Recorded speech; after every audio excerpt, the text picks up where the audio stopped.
Hello, ladies and gentlemen, and welcome back to another episode of Behind the Whiskers, the podcast where we dive into all of the weird and wonderful art endeavors and their inspiration that lead us to the preeminent version of the Twisted Whisker Sideshow. I'm one of your hosts, Mitchell Fink. And I'm Harley Clinton, and And today we are we're joined by two different guests. A little bit of a slip up there.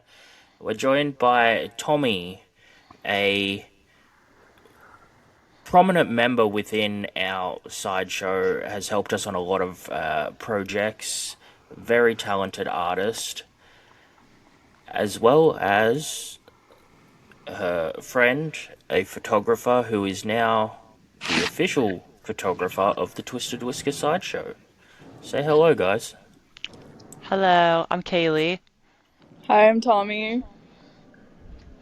So to expound on that a little bit, we all recently did a really, really cool photo shoot together. Not inherently for the purposes of promoting the sideshow. That wasn't inherently our aim. We'll get into that in a little bit. But we were just a couple of folks, like artists that had the stuff, and Tommie approached me with the idea, and we had it like a 2 a.m. phone call. Get into that too, to shoot some sideshow related content. And Kaylee was looking for some interesting things to shoot and came out, and you guys can see the results of that on Kaylee's Instagram, which will be tagged down below. And, of course, all over the Twisted Whisker Sideshow page, look for those photos to slowly get leaked out over the next couple of months because they were tremendous. So, I appreciate that so much. I do not give dishonest art compliments. I believe that. I don't have the time. I genuinely really pulled the vision forward. So I think and Tommie has helped us out on so many of our projects. You'll see Tommie commonly performing as the burlesque character, Valentine Bordeaux. And then she does a little bit of putting strange things up her nostrils, as well as escaping from straight jackets and some other goofiness therein, ever-expanding list of talents.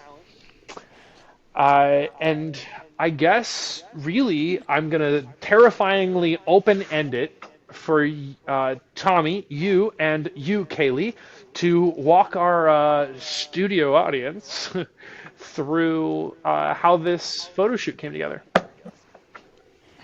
Well, Tommy and we met, was it Instagram? I'm pretty sure it was Instagram. Yeah, I think Yeah. I think you did like an open model call in like January, and you were like, "Hey, does anyone want to shoot something?" And I was like, "Me, pick me." Exactly. And then we Yeah. just kind of really hit it off since. I love Tommy so much. You're like my favorite person ever. So, Really? yeah, of course. Wait, I don't love say that you. on air. Other people might get jealous. Right. Oops, sorry. But no, I've always loved Tommy's vibe, and I think that we talked about some clown stuff that we were gonna do, and she kind of knew the vibe that I was going for, looking for like collaborations and stuff like that. And then she introduced me to you guys, and she was like, "Hey, so I have a whole group of sideshow performers that I think you would really love to do some kind of collaboration with."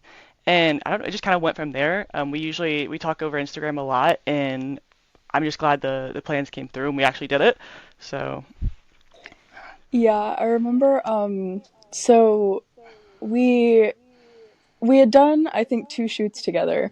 And then we started like sharing back and forth inspiration for like what we want to do together in 2026, as you do when you're collaborating with other artists consistently enough. And there was like, there was always an idea I had in the back of my head since I started modeling where I was like, I want to bring my friends in on this because it just makes it more fun, I guess. And I'm very blessed to have some of the coolest friends with the coolest hobbies. And so when I was thinking about, how do I want to bring circus into my other creative endeavors, being modeling.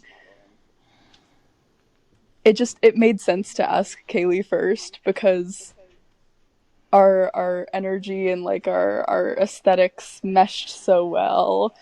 And I I'm so happy that it turned out how it did, dude. You guys have to go check out those photos. I'm so honored. They really were tremendous photos. I was very impressed by everything I saw. Thank you. Well, I mean, we couldn't have done it without Mitch either. I think that the set Yes. design was amazing. I was like, I walked in and I was like, okay, this is so much better than I ever thought that could have been. I am greatly complimented by that. Thank you. It helps to have. I've been building real feeling environments for a very long time. Listeners to the podcast who have been with us since the beginning, I've talked about my kind of start in doing living history and taking that super seriously and building very real environments. And that's kind of where that comes from, where the Sideshow's instincts artistically are sometimes less about like college bred scenic design, and they're more about what are the real things these people would have had, with some theatrical exceptions for magic and werewolves and ghosts and, but if you start with a really real pile of stuff, it's very, very easy. Whereas if I had none of this and you guys were like, oh yeah, can we do a creepy carnival environment? I would have been like, I have $100. I think I can afford some drop cloth and some paint. Guys, that'll have stripes. Hey, my mom's got some bistro lights on the porch we can borrow.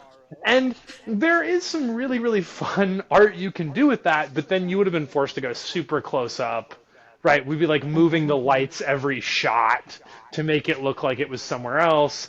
And so, while I appreciate the compliment, it's less about the set design and a lot about having stuff.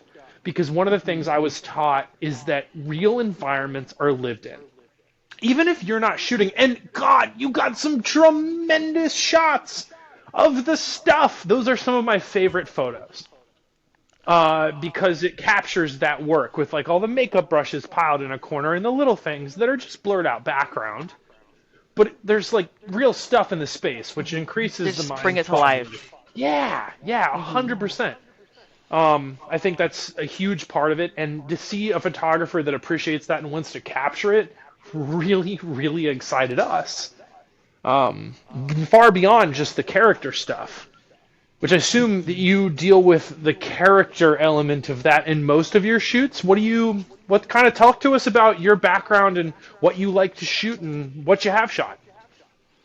Well, I've shot a little bit of everything. Like yesterday, I just did a wedding, which is drastically different than what my usual stuff is. I do a lot of creative portraits, just a lot of different collaborations with brands and different set designs like your own, which just because I feel like being around people who maybe aren't in the same environment as me, and like you guys are doing sideshows and stuff, like something I have never really been around before. You would bring that to life better than I ever could because I wouldn't know what exactly to put in the background. I mean, I could study it, I could sit there forever, and it would take me so long to try to come up with something that cool and that brilliant. So for me, just like a little of everything. I try to focus solely on creative portraits. I like being around other creatives, people who are more out there, What are some of your favorite projects you've ever shot, and why? I mean, the easy answer is obviously the one we just did, and I can give you a really good, solid reason why, and that's because I think that everyone in the group was just so creative and willing to be creative, and your lifestyles are different. You want to do these kinds of things, and I think a lot of times you'll be with models, and this is why I love Tommie so much. You'll have a model who they want it because they want to look pretty in a shot, and I feel like everyone in this group really wanted to bring to life what they are interested in, what they love, and what they love to do, and what they work so hard to get to. And so that's the kind of environment I like to be in. So that, for one, is like one of my favorite ones I've ever done. And then I would say when I first got started, I did work with 3 different professional mermaids, and I thought that was super fun. It was a great experience, and I don't live in Oklahoma anymore, but when I did, I was around them a lot, and I think that just seeing other people's worlds is really, really fun. And they were so willing to also take these pictures because this is something they love to do, and they're so invested in. And I feel like the pictures always come out better that way. So it's more of taking a portrait of what builds that character versus the person themselves. And you can tell the difference because if I did the exact same shoot with some people who had probably never been in the sideshow business before, that maybe I just like, hey, put this outfit on and let's pose, I don't think they would have turned out as authentic and beautiful than, just being with somebody who is in this realm all the time.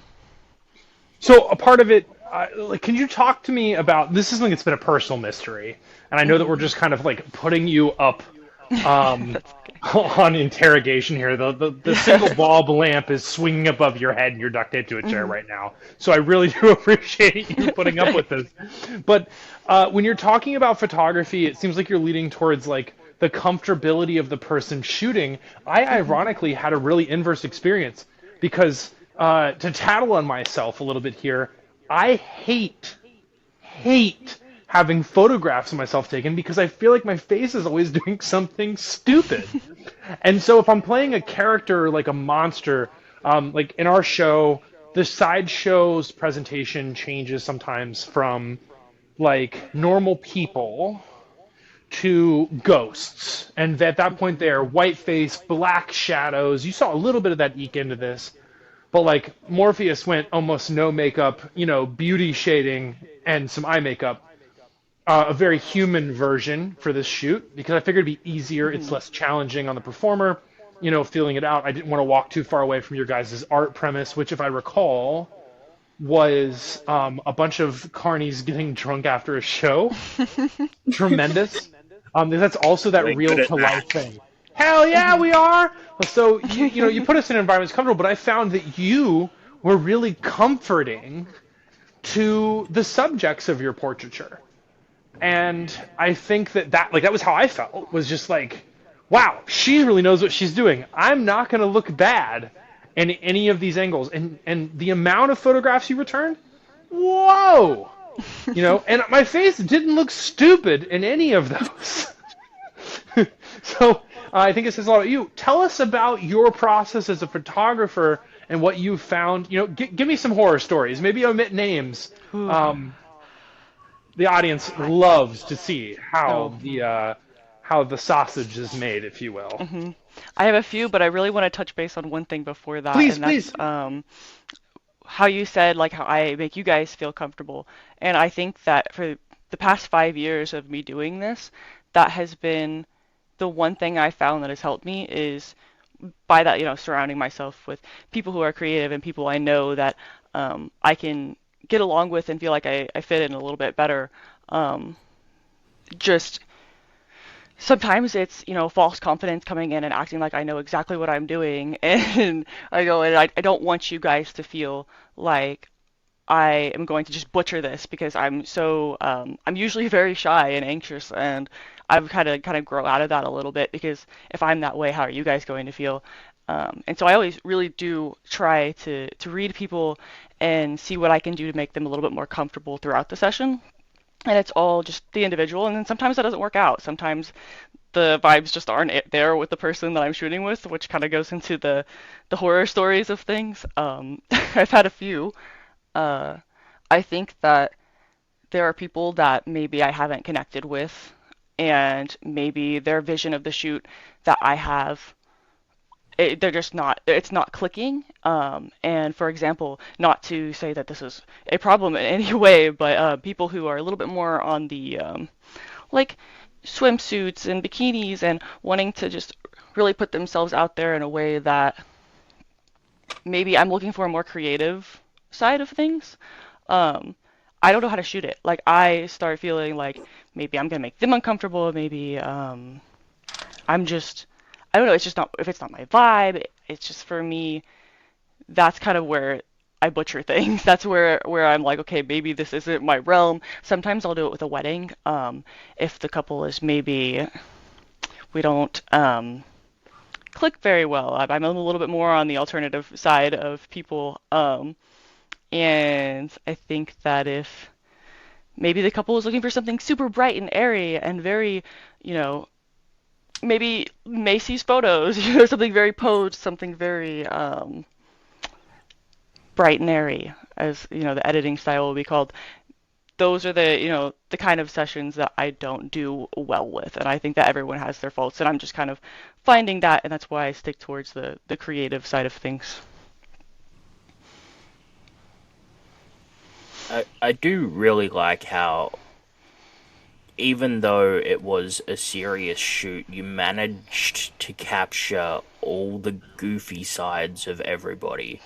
Because we have some just absolute characters. There's no other word for it. And you captured perfectly their personalities without having to describe anything to anyone.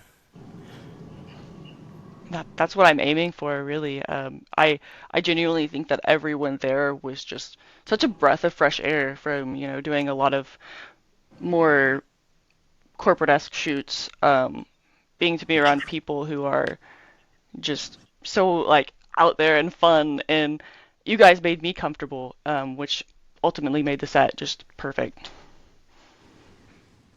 Yeah, I think it was like a great bouncing of energy back and forth because Hmm.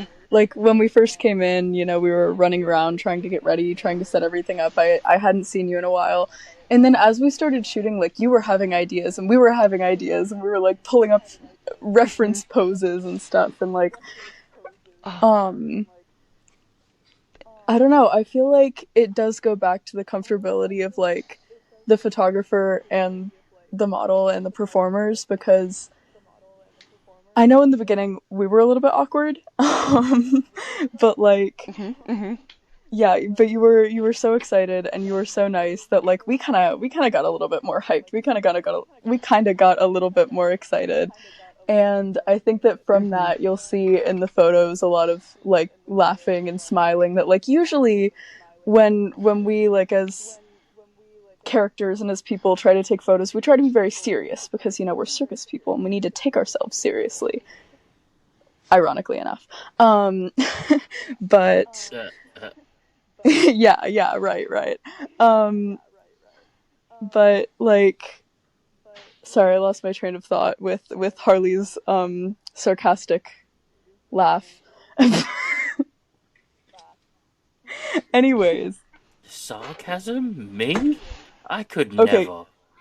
Anyways, um, but yeah, and it was just like the way that you captured the energy, like Harley said. I looked back at those photos and I felt like I was reliving like all the jokes and all the bloopers of that night all over again. I look at those photos 5 times a day probably. It's my favorite shoot ever. Oh, that makes my heart so happy. Oh, no, I think that we do that a lot, Tommy. That especially like our first shoot, I remember we met. It was a little awkward at first. We were both kind of shy, feeling each other out a little bit. And then by the end of that, you were in the water, completely drenched. It was like 20 degrees outside. So I think that's same way with a Cupid session and everything like that. Everything we do is always like that. We start out a little shy, a little like, oh, haven't seen you in a while. We'll break out of that though. We'll break out of that. Yeah. Like, do you remember me? Are we still friends? Yeah. But that um, first shoot, I remember you were the second photographer I had worked with since starting modeling. And I showed up and it was 20 degrees outside and I was wearing like a slip dress and a giant fur coat. And I pulled up at the same time as no. You pulled up 2 minutes before me and you watched me drive my car directly past where we were supposed to meet. And I was so nervous, but like when you find artists to collaborate with, and like it's when it's like a perfect meeting and like you guys see each other and like you just click, like the art clicks. I feel like I've said it clicks so many times. Um you just kind of, I don't know, it's a really special experience, especially as someone who spent so many years making art alone, to find people like that who kind of share your energy, share your ideas. It gets you energized. It makes you want to make I more think art. that's the Yeah. Yeah, I think that's the great thing about this project. It's brought so many different realms of artists together. I mean, we've got leather workers, we've got painters, we've got carpenters, metal workers, hat makers, now a photographer, models, and people that just want to make cool stuff happen and have fun doing it. I think that's a really important thing to have right now too, especially in this day and age where, art is not dying, because I mean there are a lot of people who still really love art, obviously, but we keep it alive. We're the people that keep that going, and that's why I just love doing this so much, and it's not something I ever plan on not doing. I think the idea for me, I've said this to a lot of people. I have a couple of like tenets of art that are really, really important to me as my career has kind of grown and shaped itself. And the first one that I say a lot, that I mention every time this moment comes up, is that good art is intentional. I think that art does exist, and where it lives is when somebody literally smears poo on a canvas and sells it for $500,000 because they were Van Gogh's, left nuts great grandson. And you're like, all right, dude, sure. Glad your shit's up for auction. But do I sound bitter? I'm a little bitter. The point is that like good art is intentional. So like if you steer into the skid, or even if you have to like course correct your art, um, let's say it's not going the intentional way you initially approached the project, as long as you are an artist who has faith in a process and you knew where you were trying to get to, you can like create the intentional in the background after the fact, right? Hmm. You can make it look like you plan to. Which it's funny you said Macy's photos, because you did Macy's We photos. did them. Yeah, I was gonna say that too. We Mention. did them. They were so good. So again, the intentionality behind it, everybody was really intentional in what they were doing and had been practicing it so long. You as a photographer, us as the models, myself as the environment creator, Tommie and the people she picked and the idea that she pulled. Like there was intentionality intentionality for it that was felt through the shoot. I think it's the first thing. The second thing I have to say about like art as it exists is that I think people forget in this world of options that sometimes it's okay, and Tommie's really, really good at reminding me of this, that it is okay and in fact noble and worthy of your time as an artist to just get together with some friends and make something. Like I had nothing hinging on the results of this coming together, which probably lent itself to that effortlessness that you're talking about. Hmm. Because I wasn't super worried. There wasn't like a deadline for us to hit. There wasn't some sort of like primordial, Cthulian sized amount of money behind it. It I just, wasn't hey, barking down his neck for content. yes, no, we hadn't had decent content in months. Harley gave up, and so then out of the blue, Tommy was like, "Hey, let's try this. This is within your wheelhouse. Let's just do something fun." And that was the point. But it was still like intentionality. I think is a weird animal, because people like presume intentionality means I have to produce a Broadway show for $2.5 million. That seems very intentional, and it very well might be. But I think that you intentionally taking photos and us intentionally playing characters that were thoughtfully assembled in an environment that was intentionally put together. Like, you can put the intentions in a bucket and mix them up.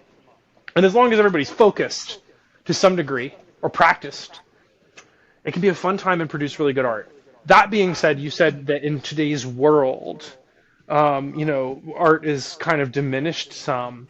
And in its nuance, I certainly agree. So, now, to absolutely put you on the spot, to a question that, no, I can't even frame it. What do you think about AI's effect on artists like yourself? Don't Here we go even again. get me started. Okay, Let us have it. Come on, the audience is I rabid for stuff like this. I am the biggest AI hater you will ever meet. I I think that it is stolen art in any way and form, whether that be music, whether that be photos, whether that be some art, album art, whatever you may be using AI for, you are not using your brain. You are letting yourself submit to a machine that is killing the environment. So I am very against AI, and I'll stand by that forever. But and I hope that everyone would feel the same. I'm very against AI in an artistic standpoint. I understand that everything that we do uses some form of AI these days. Our phones, our computers, our vehicles, our radio stations. But when it comes to something creative, I completely agree. It's stolen art. It shouldn't be posted or able to generate any sort of revenue in the medias. Yep. And it's very harmful to other people as well. There's so It many is. horrible things that people can do with AI. It's not regulated in any way. It's like it takes so much water, and we all know about that. Everyone's heard. Um, but I just think that I guess my biggest fear with it is that eventually everyone, people will call like ChatGPT, they call it chat, and it's like the most annoying thing in the world to me to sit there and hear someone say Oh they my can't form a God! thought. You know what They I can't form a heard on thought. chat today? Like, yeah, I'm like, okay, you're using ChatGPT every single day for every thought that you have, everything that you want to make a decision on. I don't know what's going to happen to everyone that is now going to rely on that for writing all of their essays, for writing their Instagram posts. For no, I mean nothing will be authentic, and that is terrifying. Along with you said for my career specifically, there's a lot of times you'll have photographers who are posting content that you can't tell if that's real or not, and I feel like that's a shady thing to do to other people as well. And I don't know how many platforms have required things to be labeled as AI, but not enough. Well, right, but then there's Definitely not also enough. like the aspect of whether or not they will label it. What I find is Hmm. fascinating about it. So, in full transparency, I use AI for a couple of things. I use AI. I know. Oh I my use gosh, AI Mitch. to take notes on video calls. I think it does that in a mediocre way enough that I can find my way back through it if I have to, if it's Hmm. a really intense call, like business meeting. I use AI to calculate budgets that I input the numbers to because I think it's a fancy spaceship of a Fancy spreadsheeting software. calculator. Yep. I use AI to dump very, very, very complicated math problems into. So I think it has a place in the world, sort of, as a supercomputer. Hmm. And that's But, better than like generative AI where it's, well, right, really that's where I making feel like the photos moment and you've let it touch your art in the smallest possible way, you have taken away, like, even if you don't tell anybody, you have completely obliterated your ability to declare that art yours and your own. hmm. I don't like it for writing. I don't like it for essays. I hear a lot of really good things from the school teachers I've talked to about the subject, and there's been a good handful of them that I've stayed friends with over the years. I'm like, hey, how are you guys handling this? And they're like, guy, we're not really interested. Yeah. We make our students jump through hoops to prove they're not using AI, which isn't perfect. I mean, lots of people were cheating on Quizlet tests before. It just took one human being Hmm. posting the answers. I think what I'm hoping for is I'm hoping that the AI mess blows up in all the billionaires' faces. Yes. I'll use the resource as a fancy search engine, while it exists, but I'm not really interested in anything other than that because I think that it's disingenuous. And this is the point in like human history where like I don't think people understand. We've had opportunities to make dangerous choices before. Like for instance, and I'm really rambling on a tangent here, so forgive me, but I'm reading Oppenheimer's biography right now. So we're going to bring the mood down for a minute. For those of you listeners that are too young or don't know, what Robert Oppenheimer did is he was the scientist who, in the middle of the desert, built the atom bomb, and then later was called like a crybaby pussy by Eisenhower, I think it was, after they blew up like hundreds of thousands of people in Japan. I'm not interested in debating necessarily whether that was right or wrong. That's very complicated. But by and large, wrong. And so anyway, he had to go back with this thing he created almost in the same way an artist would, a scientist. He was a theoretical scientist who means that his head lives in the clouds just like our damn heads do. He was like, just like, instead of beautiful paintings and landscapes, he was like waffling through the things atoms do in a way that are like, they couldn't measure. He could only imagine and then like create tests to inform his imaginations. So like an artist, he birthed this Frankenstein's monster, and then he spent the rest of his life trying to put it back in a box. Because dangerous choices were made. And then later we evaluated the consequences. And that is really spooky to me. Because I think that there's a world where, like, we're not sure. You know, like, what are the actual consequences of this outside the concrete, like you're talking about, for the human mind?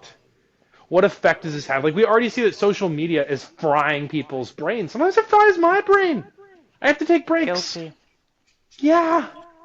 So, a thing that can feed you the content it wants you to think and see, or it thinks you want, and it's probably right. Oh, wait, that's already happening. It's called Instagram. You know, like, that frightens me. And I don't think human beings left to their own devices are going to make the right choice, which I can't really state my opinions out loud on the air because I would probably be put on a list if I'm not already, about what we should do. Heads up, I like the guy that burned down the toilet paper warehouse. So, like, I just, like, I'm frightened. I really am. What I think the immediate impacts, and this is the first time we've ever had a digital artist on the show. We've had lots of multimedia artists or mixed media artists. I mean, I do some digital art, but, like, my living isn't made. And I guess calling you a digital artist is kind of insulting, really, for a photographer. It's simply that your medium is presented, typically, in a digital format. Oh, absolutely. And honestly, if I could do tintype photography and figure that out, I mean, I'd be right up there asking you guys to model for me. Well, But, okay, I'll tell you what. I actually know a guy who can teach you. It's one of my high Really? school friends. Oh, Yep. So, like, okay. after the show, hit me up. Yeah, after There the is a show, yeah. tintype on his Instagram that he took of me when I was 20, I think. And his page, shout out Graham, who doesn't listen to the show. There's no way. But I think it's called Copeland, Copeland, collodion, because that's one of the chemicals they use in it. But like he did that for years. He's in Asheville. I guess I've just gone ahead and told you. So much for waiting after the show. Anyway, if anybody else is listening and wants to check out a really cool artist, he does a lot of like old school photography stuff. But like I think those old mediums are interesting. In theater, what they're arguing is that there's going to be this renaissance of the tangible, that people are going to desperately desire something that they can believe that's right in front of their eyes. So like think your Broadway shows, your regional theater, like all that kind of stuff, live music performance, that people are going to gravitate. And I haven't seen strong evidence, but I haven't seen evidence against it either. That people at a certain point are going to want something tangible. And I think that like right there, you're talking about like your old school Polaroids, things like that. Like, I know Tommie, what's that camera you constantly take around with you? Oh, my gosh, it's got to be like 15 years old now. It's a Canon PowerShot that my mom bought when I was a baby.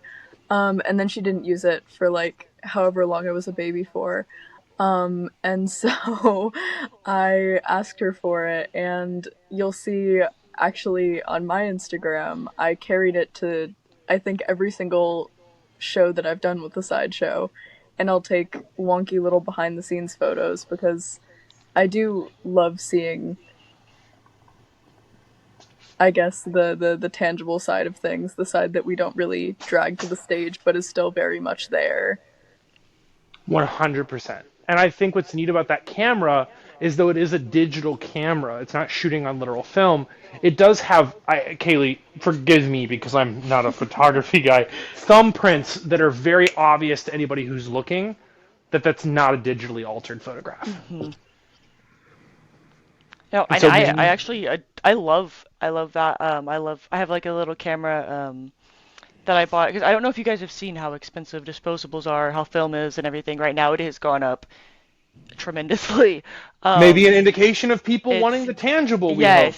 yes, it's very expensive now, but I found one and it's still technically digital, but I wanted something to feel better when I go out to like festivals and concerts and stuff like that, that I don't have to sit there and look at the picture on my phone to make sure I have the right shot. So it's just this little camera that you can see how many shots you have left on it, but you can't see the screen. So there's no screen to see. You take the picture, and then you hook it up to your computer later, and then you have all of those photos, just similar to like a disposable camera would have been. And when I used to was a kid, and we'd get for like $10, and now they're hitting 40, $50 a piece. So Oh my gosh, yeah, you go to yeah, they're Walgreens, you get one, you take it on your school yes, field trip. yes, and then yeah, exactly, and then now even getting the prints off of it is just it's too expensive. And it's almost better to just go buy yourself a mirrorless camera like I have in the long What is run a to do something like mirrorless that. camera? If you'll illuminate the unilluminated I here in the could corner. I could go on all day about this. So I would say roughly about 10 years ago, maybe a little bit longer now. Um, it's a different type of sensor essentially inside of the newer cameras that people are using. It makes the photos easier to edit. You can say a super low light situation where you take a picture and you have, I'm going to be speaking crazy language right now, but your ISO is like really, really high and it makes your photo super ISO grainy is light and exposure? gross. Yeah, yes, exactly. And you can put it higher and go in and edit that photo with a larger filed photo that you can get all of that grain away and pull up your shadows and everything's fine. And just easier, they're easier to shoot with. So becoming a photographer now is probably a lot easier than it would have been 20 years ago, just because of the advancements of technology. And now AI is kind of taking it too far, but it is very, very easy to get into if you want to put in the dedication to do so. We definitely see, like, I think that people have gotten so accustomed to how easy photographs are to get of things. Hmm. And that's an interesting thing because I can't, like, go back in time and feel that differently. And I wonder Hmm. about that a lot because we're constantly, like, most of my projects are me chasing some form of history or a foreign place or, something in the art that I do. And it makes me really, really ponder, like, back in the tintype era, to have a photograph of your significant other that you could take with you that's like Hmm. real to life, how that would make you feel to be able to look at that. But in I, any I, case, yeah. go ahead. Continue. Sorry. No, Oh, no. I admire tintype for that reason, just because it's something that they'll never like a tintype is gonna last so much longer. My bad. Than like anything digital. Digital. Eventually, all of those will probably get lost somewhere in the cloud or something like that. And In this with ambiguous place with we don't really yes, understand. yes, exactly. And something like tintype that to me physical stuff is so precious to me. That's why I want to kind of get into doing that eventually. Um, but digital for me right now is just a way to kind of express myself, and I can take 40 photos digitally of just one thing and pick out the one I want, and the rest are deleted. You can't really do that with something like tintype. It's a much longer process, takes a lot more thought, and it's just something that lasts you much longer. Definitely interesting stuff. I'm trying to think of like other like weird, wild questions to throw at you. Tommie, if I can you, because neither Harley nor I model professionally. I mean, we act, but we don't like sit for photos. Sit for photos, such an old way to say that. Back to the tintype, right? Uh, Gosh, I wish that modeling was just sitting down for photos. Kaylee, you put me in some like weird twisty positions. Like Yeah. I feel like I need to start stretching. No, if I'm going to ask anyone to do so though, I'm gonna be like, Tommie, come on. I have some weird stuff for you to do. No, right, and like those photos I feel like always look the best, but Mhm. there was the first photographer who I started working with, her name was Tana, and she told me like her favorite modeling trick was broken doll, in air quotes, where basically you just kind of like twist your body weird the way that like a broken doll lays on the floor.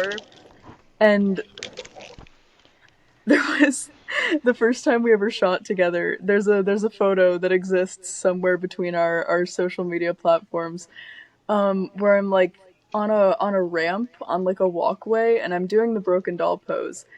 And I think you got like one successful photo of that, because every time you like picked up your camera to click, I was like, wait, cramp, wait, I can't breathe. Yeah. I still love those though. It turned out so well.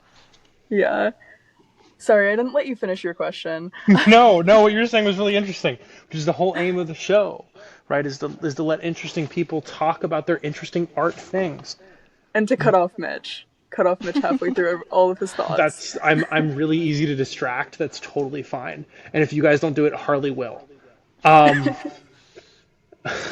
That'll bully Mitch a little. Everybody sides with me in the end anyway. Um, that's why I get the top hat. So, I, I, I guess my question to you, Tommie, would be like when you're modeling, what is it like on your end when someone gives you a project that's like out of your depth, like something that you're not out of your depth, but you know what I mean, like not a vintage sideshowy. We were just talking about you like trying to narrow your focus in. Um, what's it like when someone throws you a haymaker that's outside of your norm? Right, yeah. So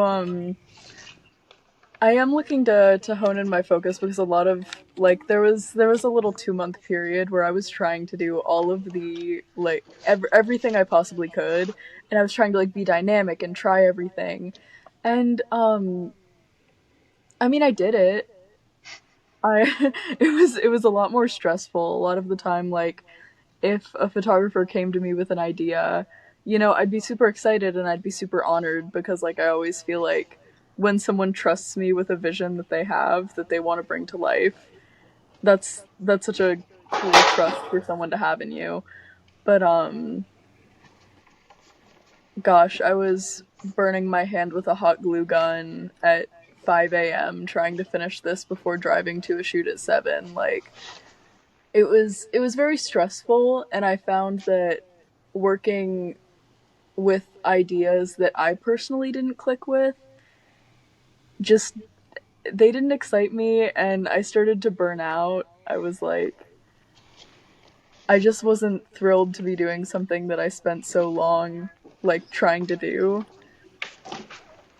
And so Excuse the racket in the background. Mitch forgot to mute his mic as he pulls cord through rafter boards. yeah, Oh, by the you can way, see that? for our yeah, for our lovely Sideshow listeners, I'm in the same warehouse as our lovely host Mitchell, and I'm watching him scale a wall right now. I mean, I'm on stairs, sort of. You weren't a second ago. Sorry, folks. The podcast is often filmed from a fair number of odd locations. In this one in particular, we're pulling speaker wire for the shop speaker system for the Spoleto warehouse in Charleston. Anyways, that was a side thought. So yeah, for the rest of like 2026, I do want to hone in on like what kind of shoots I model for, what I put my energy into, because um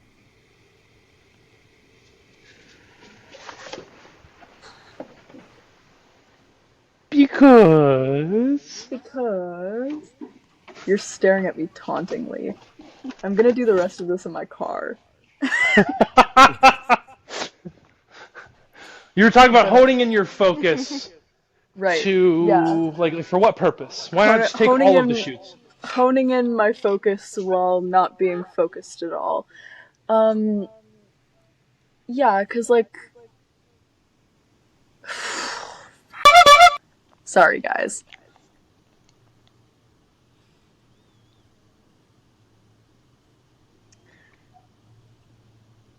But yeah, for the rest of 2026, I kind of want to hone in my focus on shoots that like follow my niche of interest, you know, like horror stuff and sideshow stuff and that kind of thing. Because while, of course, like I said, I am always honored to help photographers bring their vision to life, there is such a thing as straying too far from what's authentic to you. Um, and I found myself like looking back at shoots that I'd done, feeling kind of like weird, you know, like seeing my face but not seeing anything that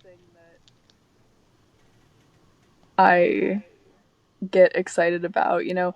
It's nothing that I like disagree with. It wasn't like I was completely betraying my morals or anything. It just like wasn't stuff that I got excited about. And so looking back, I get confused sometimes why I spent so much energy on it. And I think that that's a true struggle for all artists, especially when you're, I guess, in a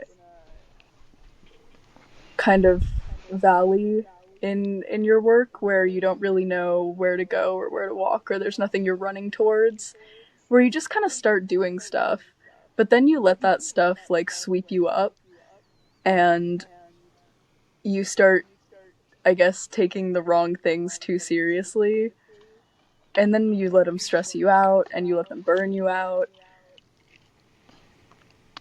Tommy, And I, yeah, that resonates because it's the exact same thing that I go through, photography wise. Like, I'll do a shoot with a model that maybe I wasn't as excited for, and this wasn't exactly what my vision was, and I feel like I get into a burnout immediately after that because I'm trying to edit and I'm looking at it like this isn't my art. I have shoots that I did months ago that I still that were all collaborations and were my ideas, but maybe it was directed in a way I didn't want it to be, and now it's just you don't like it anymore at that point. I don't want to hate my job. I don't want you to hate modeling.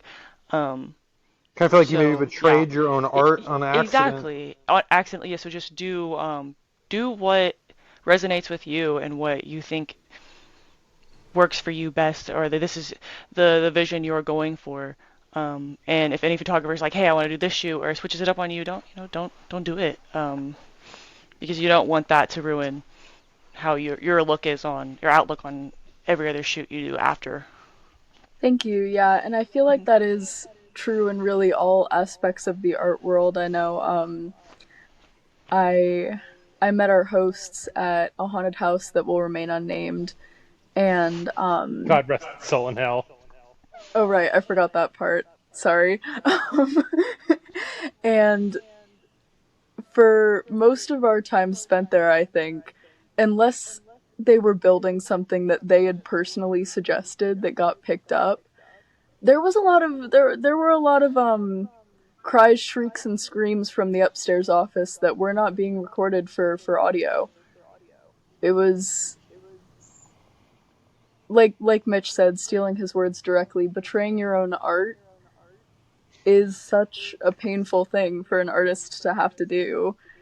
Well, I think it's also the painful balance where, as artists, the skill we work on the most is our art. Like, we're down here for the Spoleto Festival to work as stagehands because Tommie and I both possess a plethora of technical skill that makes us useful to this world. So in this case, we're acting kind of as craftspeople who are here to support another artist's kind of work. Now, it happens to be that Spoleto Festival doesn't pull its punches. They book awesome, amazing, interesting pieces of work, and we love live theater. So, we're here to support it in a different aspect rather than maybe writing or directing the show ourselves. But then there's also the element of, okay, I've got a hole in my calendar to fill for the summer, financially. So it would incentivize me to take this job when, of course, I'd be far happier painting in a corner or building sets for the sideshow, et cetera, et cetera. And so sometimes I feel like you have to take those gigs that don't inherently, they're just work at that point. And it can be work that's joyful or work done with people that are really talented or,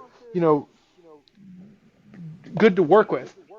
But at the same time, it's not inherently what you'd love to do. So I think it's a matter of trying to find the thing that's the least betrayal. Sometimes, when it's not your own self-directed endeavors. I think it's also just part of the journey. You have to try a bunch of different things to figure out what isn't your style in the end, and then you can start to hone in on your niche and your character, your style, the direction you want to go. Okay, so as a longtime listener of the podcast, I suppose you usually ask this, and I feel very honored to be the one to get to ask it this time. Kaylee, what is next for you? Oh my gosh. So this is kind of a loaded question for me. So I'm about to have surgery, and it's about to be kind of I don't know. I don't know where it's gonna go. It's a knee surgery, so I won't be able to drive, and I'll be out for a long time. And as much as I do love, photography, I'm gonna keep doing that and keep editing. I'm gonna focus on other forms of artwork for the next 6 weeks after my surgery. So I'll be able to do some stuff and still do some shoots, things people can drive me to. I'll be on crutches, probably still going at it, but I think that really giving myself time to come up with new shoot ideas, maybe designing some props. I might be designing some masks pretty soon. Tommie and I have talked about that one previously, so I think you know which one it is, but I'm not going to say what it is. Little Easter egg, little. Yeah. So I know Ooh, that that sounds some masks really, are really being made, some wings are being made, some really cool stuff. I'll be focusing on, that way to use for shoots later on. But really just, healing and kind of niching down like we've been talking about a little bit. I think that I've been all over the place doing all kinds of different shoots, and I'm getting to that point almost 6 years into my career that I kind of know what I want to do. And I think the sideshow was a really big help with that, because it kind of took me out of this creative, just almost funk, just perhaps? like a funk almost. Yeah, exactly. Just something I was getting kind of discouraged from doing shoots that maybe weren't expressing myself just like I wanted to. And so now I really kind of want to lock in and just Do that art perfect my that craft. pleases Yeah, you. exactly. And so I'm really looking forward to working with you guys more. I think that that's definitely on my to-do list as long as you'll have me. So We love to hear that, and we'll be in touch. I think for our dear absolutely. listeners, if you're looking for that work, you might see it pop up pursuant to us putting Kaylee on the spot here and scheduling. Uh, maybe pop up sometime around August, September to kind of promote our other big announcement that we're only teasing, but we have decided where the sideshow will be for October. Oh, So we're great. very, very This excited is to news announce to it. me. I'm so excited. Yeah, it's gonna be really, really, really cool, and the show's gonna finally take the format that a baby tiny drop in the pan version of the format that the idea was initially conceived under. So we're excited to get to share that with our audiences, and very, very excited, Kaylee, to have you capture it. Um, I'm so excited. it's gonna be This will be cool. my first sideshow. Oh, tremendous! I would not believe that for the world, honestly. Like the way Really? you took to that. Yeah, the way you took to that. Uh, Like, of course, Tommie has well broken you in. yes. With the people doing very strange things. Corner. Well, with that being said, I think it's about time for us to wrap up. So thank you very much for being here, Kaylee. And Tommie, thank you for joining us on zero notice at all. Like for the comfort of your accommodations here in Charleston. Of course, Harley, thank you. before we Yeah. go, Yeah, thank you guys for having us. no worries. It was a pleasure having the both of yous. But before we go, we have the official music segment. The song of the week, or the song of the podcast this week, is Coulter Wall's The Devil Wears a Suit and Tie. And we're going to let Hayden go ahead and give us the rundown on this song and why it inspires him in his artistic journey. Well, Reverend, please come quick, 'cause I got something to admit. I met a man out in the sticks, a good old miss. Hello, people. Welcome back to the music segment where you learn everything about music. Here's your host, Hayden Downs, the best person around. So, the song that we got for today is The Devil Wears a Suit and Tie by Coulter Wall. Now, first and foremost, I'm not a big country guy.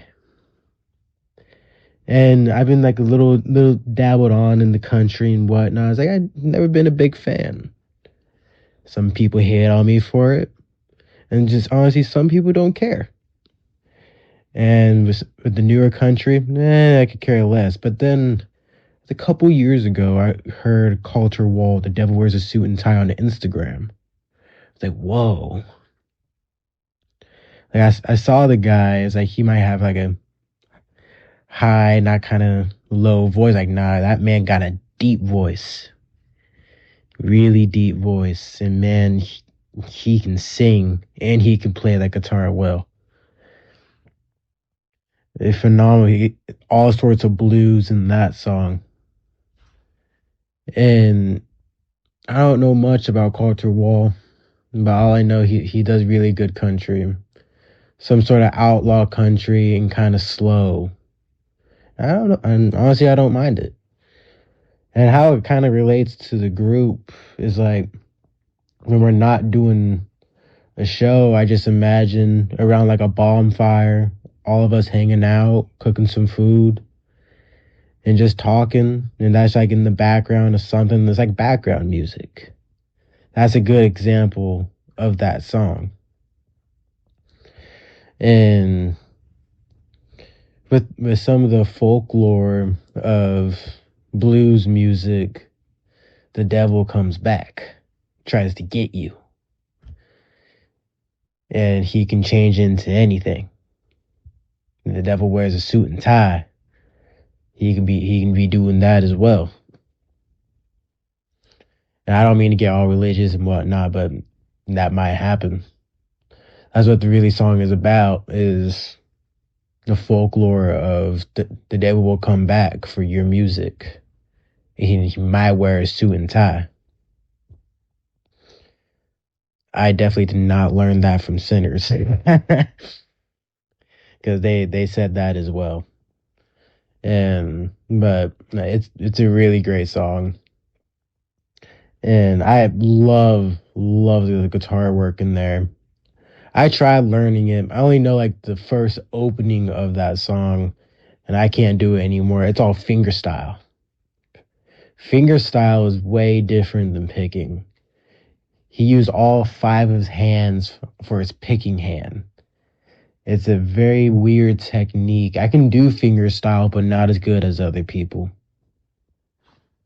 And I've been playing guitar for 8 years. And I'm just not that good with the fingerstyle stuff. Then there's like flamenco. and all the crazy stuff. Like, yeah, nah. And I also don't like growing out my fingernails because that's what they do is they grow out their fingernails just on their right hand so that you can hear the strings with the guitar, and that's what he did. And with that guitar tone that he had with his voice, he told a great story with that guitar tone, with the fingerstyle and all of that. And if you don't know the song, The Devil Wears a Suit and Tie, I totally recommend it. It's a great song, and it's very, very catchy. It might be stuck in your head for like probably a month or 2 weeks. That definitely happened to me.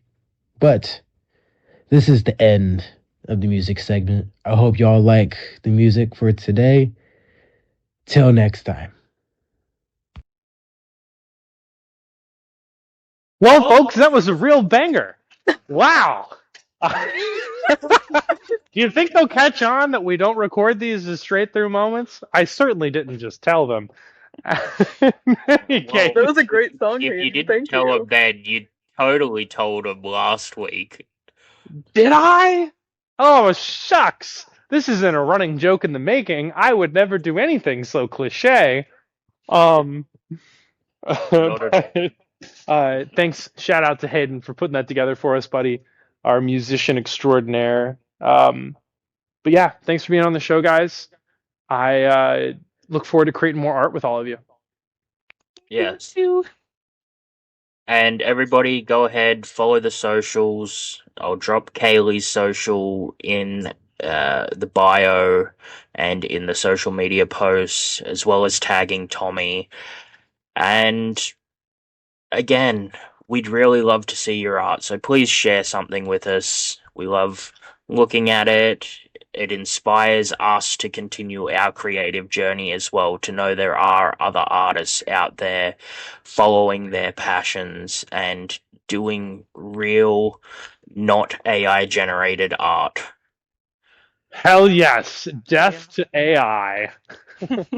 And on that note, ladies and gentlemen, thank you again for joining us for another episode of Behind the Whiskers, the podcast where we dive into the weird and the unusual and the photographable. Ciao!